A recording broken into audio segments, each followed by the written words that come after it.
Assalamualaikum warahmatullahi wabarakatuh. Perkenalkan, nama saya Bagus Guntur Gipari dengan NIM 2285 19066, berasal dari jurusan Bimbingan Konseling Universitas Sugeng Tirtayasa. Tujuan saya membuat video ini untuk memenuhi ujian akhir semester mata kuliah pengembangan program dan manajemen bimbingan konseling. Dosen pengampu Ibu Desi Yunia Khairun, MPD. Program tahunan Yayasan Pendidikan Taman Sakti SMK Taman Sakti Jakarta. Yang pertama, ada rasional.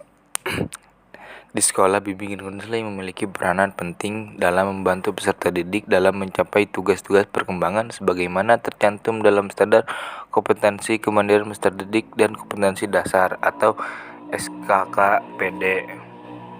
Selanjutnya ada dasar hukum, yaitu terdiri dari 8 dasar hukum. Selanjutnya ada kritik dan saran. Kritik terhadap rasional program tahunan BK Yayasan Pendidikan Taman Sakti SMK Taman Sakti Jakarta yang oleh penulis rasional terhadap penulis rasional Yayasan Pendidikan Taman Sakti SMK Taman Sakti Jakarta sudah sangat bagus sekali, dan juga pemaparan materi juga sangat lengkap dan mudah dipahami. Visi dan misi SMK Taman Sakti Jakarta. Visinya yaitu terwujudnya peserta didik yang cerdas, terampil, berprestasi, mandiri, dan berwawasan global dan berbudi luhur. Sedangkan misinya mewujudkan tamatan yang beriman dan bertakwa kepada Tuhan Yang Maha Esa, berbudi, pekerti luhur, cerdas, memiliki potensi sesuai dengan bidang keahliannya, mengoptimalkan proses pembelajaran, bimbingan, pendidikan, dan pelatihan, mengembangkan bidang bisnis manajemen dan ilmu pengetahuan berbasiskan teknologi berdasarkan minat, bakat, dan potensi peserta didik, membina kemandirian peserta didik melalui kegiatan pembiasaan kewirausahaan dan pengembangan diri yang terencana dan berkesinambungan, dan lain-lain. Sedangkan visi dan misi bimbingan konseling SMK Taman Sakti Jakarta itu visinya adalah terwujudnya perkembangan peserta didik secara optimal yang cerdas, terampil, berprestasi, mandiri, berwawasan global, dan berbudi luhur.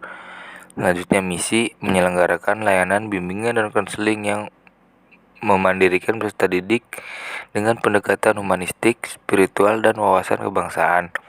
Yang kedua, membangun kerjasama dengan kepala sekolah, guru mata pelajaran, wali kelas, orang tua, dunia usaha dan industri, dan pihak dalam rangka menyelenggarakan layanan bimbingan konseling. Yang terakhir, yang ketiga, meningkatkan kompetensi guru bimbingan konseling atau konselor melalui upaya pengembangan keprofesional berkesinambungan. Selanjutnya ada komponen program. Komponen program bimbingan konseling di SMK meliputi layanan dasar, layanan responsif, layanan peminatan dan perencanaan individual, dan terakhir dukungan sistem. Layanan dasar adalah proses pemberian bantuan kepada semua peserta didik atau konseling yang berkaitan dengan pengembangan sikap, pengetahuan, dan keterampilan dalam bidang pribadi, sosial, belajar, dan karir sebagai pengetahuan tugas-tugas pengembangan mereka.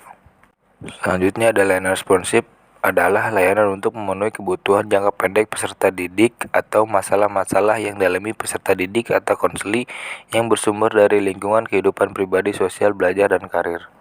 Yang selanjutnya ada layanan peminatan dan perencanaan individu peserta didik, merupakan proses pemberian bantuan kepada semua peserta didik atau konseling dalam pembuatan dan mengimplementasikan rencana pribadi, sosial, belajar, dan karir. Yang terakhir ada dukungan sistem, merupakan komponen pelayanan dan kegiatan manajemen, tata kerja, infrastruktur, dan pengembangan keprofesional konselor secara berkelanjutan yang secara tidak langsung memberikan bantuan kepada peserta didik atau memfasilitasi perkembangan peserta didik.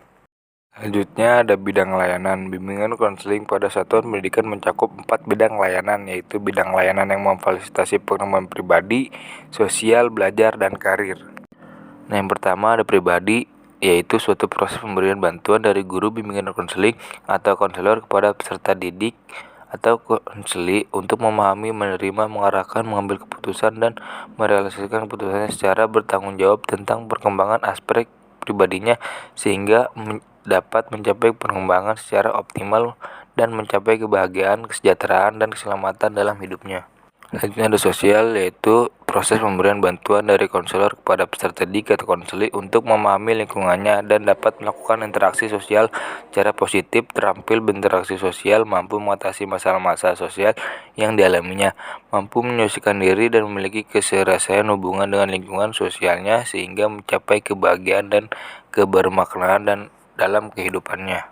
Selanjutnya ada belajar proses pemberian bantuan kepada peserta didik atau konseli dan dalam mengenali potensi diri untuk belajar, memiliki sikap dan keterampilan belajar, terampil merencanakan pendidikan, memiliki kesiapan menghadapi ujian, memiliki kebiasaan belajar teratur dan mencapai hasil belajar optimal sehingga dapat mencapai kesuksesan, kesejahteraan, dan kebahagiaan dalam hidupnya. Yang terakhir ada karir, yaitu pemberian bantuan oleh guru bimbingan konseling atau konselor kepada peserta didik atau konseli untuk mengalami pertumbuhan, perkembangan, eksplorasi, aspirasi, dan pengambilan keputusan karir sepanjang rentang hidupnya secara rasional dan realistis, berdasar informasi potensi diri dan kesempatan yang tersedia di lingkungan hidupnya sehingga mencapai kesuksesan dalam hidupnya. Selanjutnya ada rencana kegiatan atau operational action plan. Rencana kegiatan bimbingan konseling terdiri dari beberapa komponen, yaitu bidang layanan, yaitu berisi tentang bidang layanan bimbingan konseling. Yang kedua ada tujuan layanan, yaitu berisi tentang tujuan yang akan dicapai yang berbasis hasil asesmen, tugas perkembangan atau standar kompetensi kemandirian siswa. Selanjutnya ada komponen layanan, terdiri dari 4 komponen, yaitu layanan dasar, layanan responsif, peminatan, dan perencanaan individual. Yang terakhir ada dukungan sistem. Nah, selanjutnya ada strategi layanan.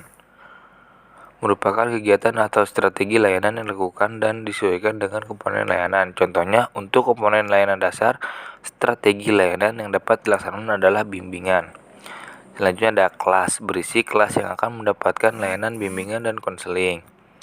Selanjutnya ada materi yang akan berisi tentang tema atau topik dibahas untuk mencapai tujuan. Metode, berisi teknik atau strategi kegiatan layanan bimbingan konseling yang akan dilakukan. Selanjutnya ada alat dan media, berisi alat dan media yang akan digunakan, misalnya PowerPoint, presentation, kertas kerja, dan sebagainya. Ada evaluasi, berisi jenis dan alat evaluasi yang digunakan untuk memastikan ketercapaian tujuan dan layanan. Nah, yang terakhir ada ekuivalensi, berisi penyetaraan kegiatan bimbingan konseling yang dilakukan dengan jumlah jam secara rinci dapat dilihat pada lampiran Permendikbud nomor 111 tahun 2014 tentang bimbingan konseling pada pendidikan dasar dan menengah. Cukup sekian video singkat penjelasan dari saya, kurang lebihnya mohon maaf. Wassalamualaikum warahmatullahi wabarakatuh.